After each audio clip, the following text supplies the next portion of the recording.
What's up guys, and welcome to Coach Sean's Kitchen. I'm super excited to be putting this channel together, and I can't think of a better first recipe to do than New York strip steak.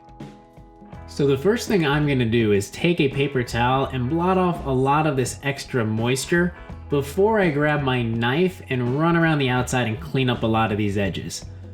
I'm really big on the presentation of my steak, so taking the extra moment right now to really clean it up is gonna pay dividends in the end. You'll even notice that I found this nugget of meat on the edge, and I think the steak would look better without it. So I'm gonna trim off that guy as well. And I'm not too worried about over trimming my steak. I have a meat grinder, this goes into my grind pile, and this will make some of the best burgers you will ever have. But that's a different video. So now you can see that our steak is gorgeous and ready for some seasoning. I'm gonna start by generously rubbing my steak with olive oil. Since I'm gonna reverse sear this in the oven, I find that olive oil just imparts a beautiful layer of flavor to it.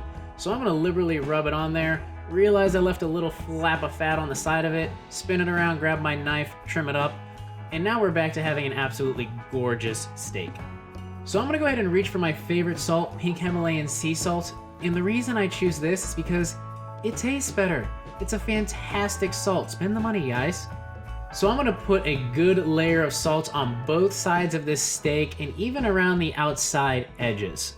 You'll notice that I didn't put any other seasoning on this steak, and that's because we're gonna make an herb butter to top this at the very end. So I'm gonna go ahead and throw this steak in the oven at 225 degrees for about an hour, or until the internal temperature hits 119 degrees. That's about 10 degrees lower than what I want my final steak to be at, so make sure that you cook your steak accordingly. So now you'll see our cutting board is magically clean and it's time to assemble the herb butter. So I'm gonna grab my favorite butter, Kerrygold unsalted butter from grass-fed cows. I think it's just an amazing tasting butter. So if you notice, my butter was a little bit too cold. So what I did is I took this bowl and I heated it up with some hot water so that after I cube up my butter stick and I throw it in there, it's gonna help it melt a little bit and it's gonna make it a little easier to combine all of those ingredients. So I'll cover it with a plate, set it aside, and now I get to assemble my herbs.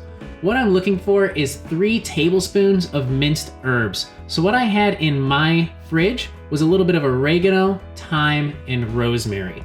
And I'm not kidding. The reason I chose these herbs is because it's what I had lying around. You could easily make this herb butter with just rosemary, just thyme, or just oregano. Parsley would be amazing in here as well. Or if you wanted to alter this recipe for chicken or seafood, putting in some fresh tarragon would give you an absolutely delicious herb butter for that meat and seafood.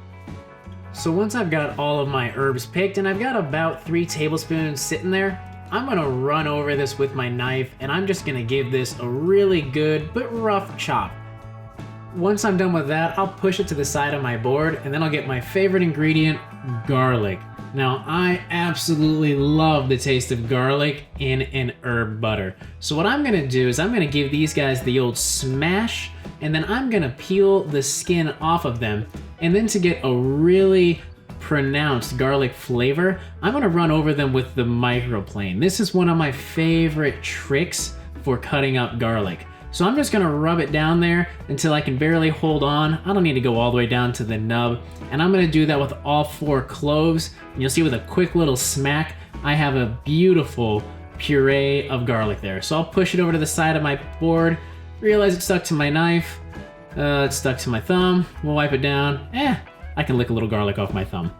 So now let's go ahead and take a look at our butter, which has melted just a little bit and it's gonna make it easier to incorporate everything.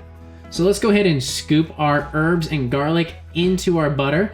We're gonna generously season this with some salt and some pepper.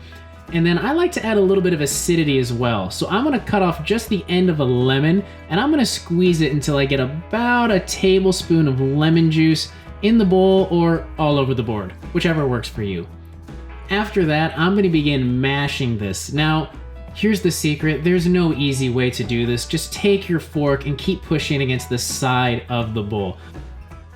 You'll see with a little bit of work that this butter will start to come together. We'll give it a quick little taste and adjust for seasoning if we need to.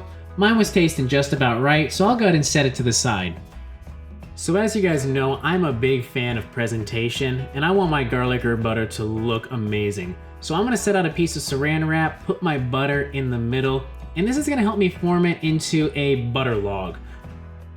So I'm gonna use the saran wrap to help me out here. I'll give it a little twist on each side, press it out, and then I've got a lovely looking piece of herb butter that I can put on anything. So after my steak hits the desired temperature, I'm gonna take a non-stick pan with a fair amount of avocado oil, and I'm gonna throw it over some high heat. Then I'm gonna take my steak and I'm gonna put it fat side down first to really crisp up that outer edge. Then I'll begin browning both of the main sides of the steak. So I'll go ahead and put one side down, give it a little press, and then I like to flip my steak a lot when I'm doing this reverse sear method. And that's why I really like the non-stick pan. One of my favorite tricks for browning a steak is I'll put it in that back corner and then I'll tilt my pan, and you'll see that all of that oil will pool around all of the edges of that steak, and it really crisps it up and gives it a beautiful appearance as well as flavor. So my steak was only in here for about 90 seconds before I decided to pull it, and it was looking perfect. So I've got a nice pat of my herb butter sitting on my cutting board, and I'm just gonna roll my steak right over the top and begin melting that butter. Since I already rested my steak, I'm gonna go right into cutting it. I like to cut on a diagonal, and you can see that that reverse sear gave me a perfectly beautiful medium rare steak. So taking a look at it from a different angle, you can see that we have that wonderful medium rare from edge to edge. So I'll continue slicing this steak all the way down, forming it up nicely on the cutting board, because once again, I spent a lot of money on the steak. I want it to look good.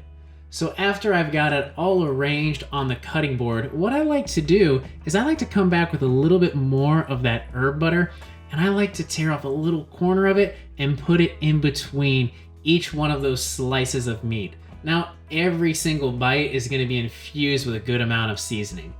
The last thing I'm gonna do is I'm gonna come at it with a little bit of seasoning salt just to really make this steak pop.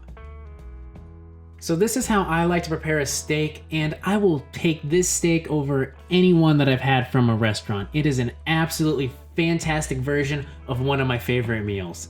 So I want to thank you guys for tuning into my first episode of Coach Sean's Kitchen, and I'm really excited to see what you guys can do in yours. Enjoy.